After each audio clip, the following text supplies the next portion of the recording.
Hey boys, it's HarmNone. Today we're going to be customizing the Coil Cyclone in GTA Online. Let's take this thing in and get to work. Alright guys, so as far as I can tell this thing is fully electric. It does actually have a weird exhaust pipe on the car, but it is actually electric. As you will see when we go to do the sound test a little later on in the video. Starting off though, armor all the way up, brakes as well. For the bumpers, we have only front options. We can do the painted curve splitter, carbon curve splitter, painted performance splitter, or the carbon performance splitter. Honestly, not really a fan of any of them. I feel like they just kind of make the car like even longer, which I'm not a huge fan of. So I think I'm actually just going to leave it with the stock bumper today. For the engine, we're going to upgrade that all the way. For the headlights, we're going to go xenon, of course. For the livery, we have a few options. We can do dual black stripes. That's kind of cool. Dual white, dual blue, dual red. Okay. Blue race, red race, black body, or inverted body stripes. That's that's pretty cool. There's actually some options on this car, which I appreciate. I think I'm actually gonna go for the dual blue or red today, boys. I don't know.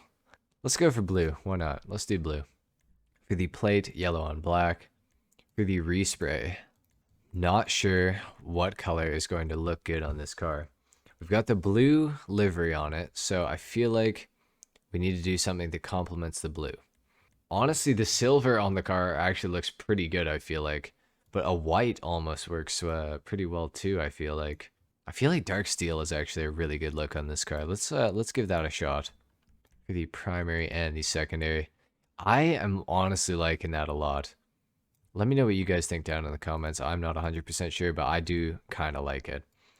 I think I'm going to take the pearlescent off effectively by, painting it black. I feel like it's just kind of, I don't know, kind of messes with the look of the car a little bit. So I'm going to leave that black. For the trim color, ooh, okay, it actually does a lot. I think we should probably go for a red interior on this car or a blue interior. I don't know if a blue interior is going to be too aggressive though. I do like me a ultra blue interior, but I feel like this car doesn't really work too well. So I think we're probably going to go for like a red interior. Let's go for a garnet red. I feel like that's a good tone for the leather in here. Next up, we got the skirts. We can do a painted race skirt, carbon race skirt, painted performance skirt, or a carbon performance skirt. I honestly like their carbon race skirt the best, or the painted race skirt. I think we're going to go for the carbon just because I feel like it differentiates the color a little bit more, so why not? For the spoilers, we have the painted wing type 2, secondary wing type 2, or the carbon wing type 2, painted tuner. Ooh, that looks good actually. I like that spoiler the best so far. Secondary tuner or carbon. Okay.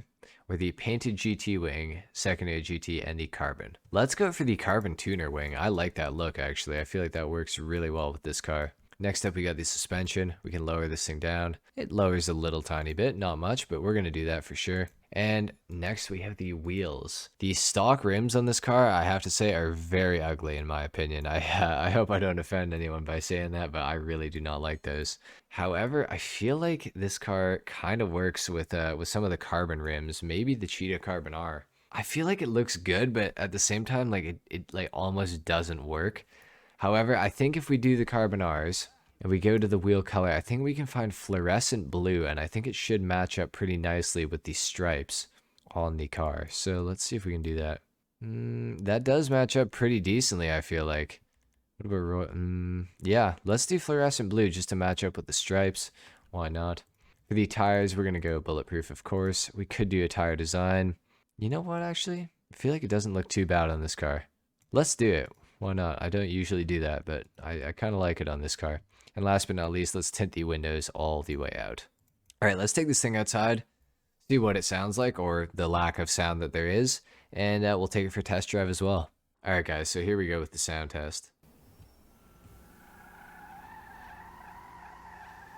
So the car is all-wheel drive, as you can tell. I'm holding the handbrake right now, and the front wheels are doing a burnout, so that's pretty much a telltale sign that it's all-wheel drive. And as you can hear, it is fully electric. There's absolutely no sound coming out of this thing, pretty much. As you can see, it's also four-wheel drive, just in case you guys wanted some more proof. All right, let's see how this thing does. So off the line, little tiny bit of wheel spin from the back wheels, but the front is very planted, so that's cool. This thing is insanely fast. It is electric, so the acceleration is just nuts.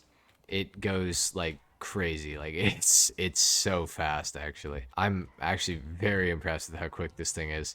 However, it accelerates very quickly and then immediately reaches like kind of its top speed like very fast. You know, it accelerates so quick that it reaches the top speed, you know, just a little bit faster than you would like. You'd like the top speed to be a little bit higher, but unfortunately electric cars are kind of known to not have, you know, a very high top speed a lot of the time, because simply it will drain the battery too fast for it to actually be, you know, able to run for a long time. So they kind of limit the cars to be able to, you know, not go that fast in order to conserve battery life, I believe, you know, in real life. So Rockstar is, you know, emulating that in the game with all the electric cars. All the electric cars generally in this game have a pretty low top speed compared to the other cars in their class. This thing is a supercar technically, so it does definitely have a much lower top speed than some of the higher tier supercars, that's for sure. So, but with that being said, the handling is pretty good. Could be a little bit better. The car does feel a little bit heavy, and it does seem to understeer a little bit, which I'm not a huge fan of. However, it also can oversteer if you want it to.